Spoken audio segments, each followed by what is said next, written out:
My name is Dr. Makay Orton, and I am an entomologist. For decades, my world revolved around the microscopic intricacies of the natural world, particularly the mesmerizing society of the honeybee. From my earliest days as a graduate student, I was captivated by their complex communication, their unwavering dedication to the hive, and their unparalleled efficiency in producing one of nature's sweetest treasures. My career trajectory was conventional.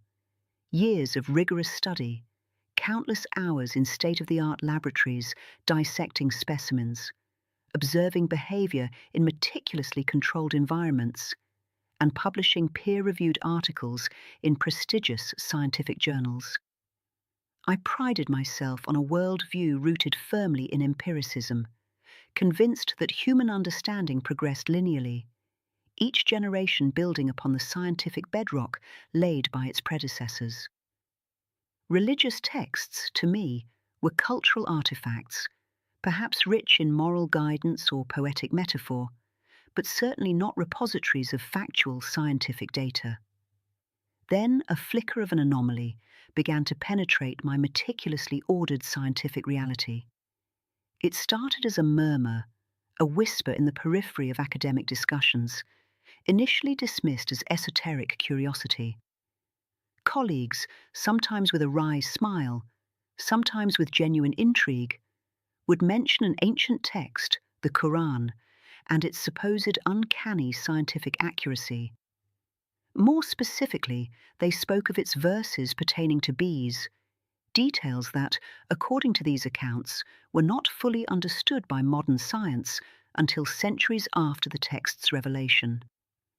My initial reaction was, predictably, one of intellectual disdain. How could a religious scripture, originating from the 7th century Arabian desert, penned by an unlettered man, possibly contain specific biological insights that we, with our electron microscopes and genetic sequencing technology, had only recently uncovered? It seemed an affront to the very principles of scientific discovery. Yet the persistent hum of curiosity, that relentless intellectual itch that drives every true scientist, wouldn't let it go. The very absurdity of the claim made it compelling. If it were truly false, it would be easily debunked. If, by some remote chance, there was even a kernel of truth, it would necessitate a profound re-evaluation of my understanding of history, knowledge, and the very nature of truth itself.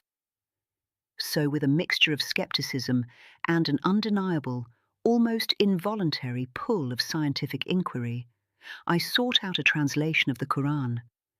My mission was focused, almost surgical, to examine Surah An-Nahl, the bee, the chapter explicitly dedicated to these fascinating insects. What I unearthed within its verses didn't merely challenge my assumptions, it shattered them into 1,000 pieces and meticulously reassembled them into a worldview far grander and more intricate than I had ever imagined. The first jolt came with a seemingly innocuous numerical observation. Modern genetics, a field that has blossomed only in the last century, has unequivocally established a fundamental biological fact. The female honeybee, the worker bee, possesses 16 pairs of chromosomes. This is a crucial detail, central to understanding their genetics and development. My heart pounded when I discovered that Surah An-Nahl, the chapter that delves with such remarkable detail into the life and work of the bee, is precisely the 16th chapter of the Quran. A chilling wave of cognitive dissonance washed over me. Could this truly be a mere coincidence? The rationalist in me desperately sought alternative explanations, but the sheer specificity, the elegant alignment of biological fact with textual structure, began to fray the edges of my scientific certainty. It felt less like chance and more like a deliberate, almost encrypted signature. My journey into the text deepened, and the next revelation struck me with even greater force. As I meticulously analyzed the Arabic text, something extraordinary emerged in the verses describing the bees' activities. Consider these words from the Quran, 1668 to 69. And your Lord inspired the bee to take for itself dwellings from the mountains, and from the trees, and from what they construct. Then eat from all the fruits, and follow the ways of your Lord, made easy. From their bellies comes a drink of varying colours, in which there is healing for people. Indeed, in that is a sign for a people who give thought. I focused on the verbs used to describe the bee's actions. Take, eat, follow. In the original Arabic, these verbs are consistently in the feminine, singular form. This grammatical nuance, often overlooked by casual readers, was a seismic event for an entomologist. For centuries, indeed, for millennia, human understanding of bee colonies was profoundly erroneous. Ancient Greek philosophers, medieval naturalists, and even European scientists well into the 18th century universally believed that the dominant figure in the hive was a king bee, a male monarch. They thought males were the primary workers, the architects of the comb, the gatherers of nectar.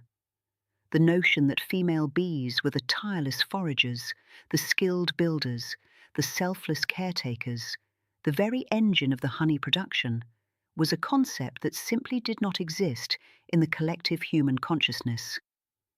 It was only through the meticulous observations of pioneering entomologists like Jan Swammerdam in the 17th century, and later confirmed unequivocally by François Hubert in the 18th century, that humanity finally corrected this fundamental misunderstanding, realizing the central figure was a queen, and the vast majority of workers were sterile females.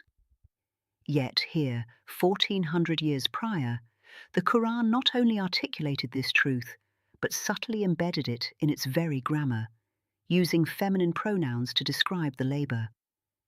This was not a vague prophecy. It was a precise, biologically accurate statement that flew directly in the face of all prevailing human knowledge of its time.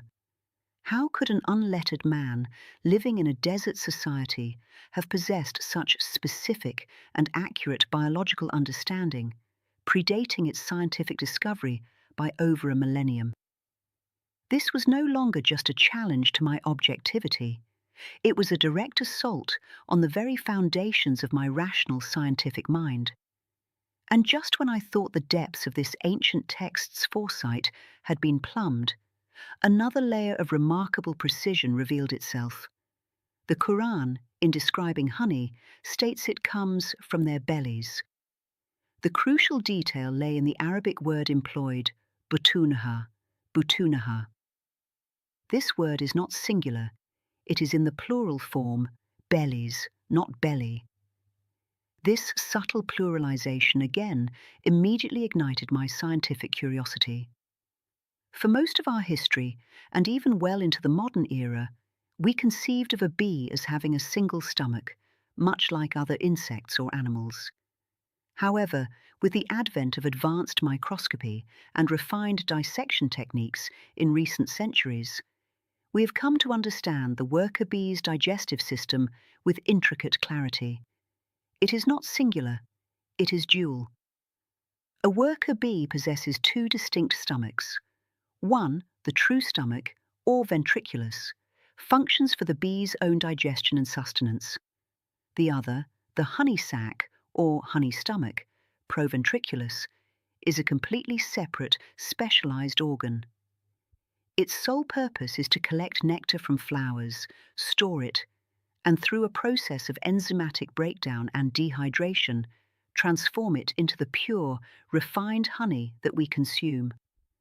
The Quran's plural usage, their bellies, perfectly encapsulates this precise dual internal structure, a nuanced biological fact that remained unknown to humanity until relatively recent times.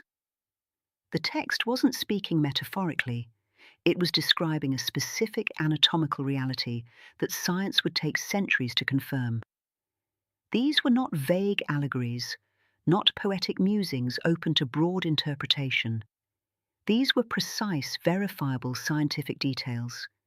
The numerical alignment of the chromosome count with the chapter number, the accurate gender roles of worker bees embedded in grammatical structure, and the intricate dual-stomach digestive system for honey production. These were details that we, as scientists, struggled and toiled to uncover, requiring advanced instrumentation and centuries of dedicated research. Yet, they were presented with unadorned clarity in a text that predated all our modern instruments and theories by over 1,000 years. My journey into the world of bees through the lens of this ancient scripture left me profoundly transformed.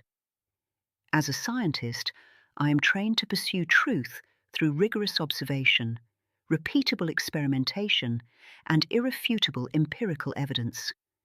And here, within the pages of a book written over a millennium ago, I found scientific truths that not only preceded our discoveries, but articulated them with a precision that defies explanation through conventional historical or scientific paradigms.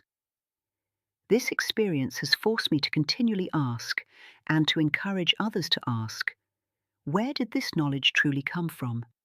It compels me to reconsider the very boundaries of what we deem knowledge, and to acknowledge the unexpected, even transcendent sources from which profound truths can emerge. It has fostered in me a deeper sense of humility, reminding me that the universe holds mysteries far greater than our current scientific instruments can measure, and that true wisdom may be found in the most unexpected of places, bridging the seemingly disparate realms of faith and scientific inquiry.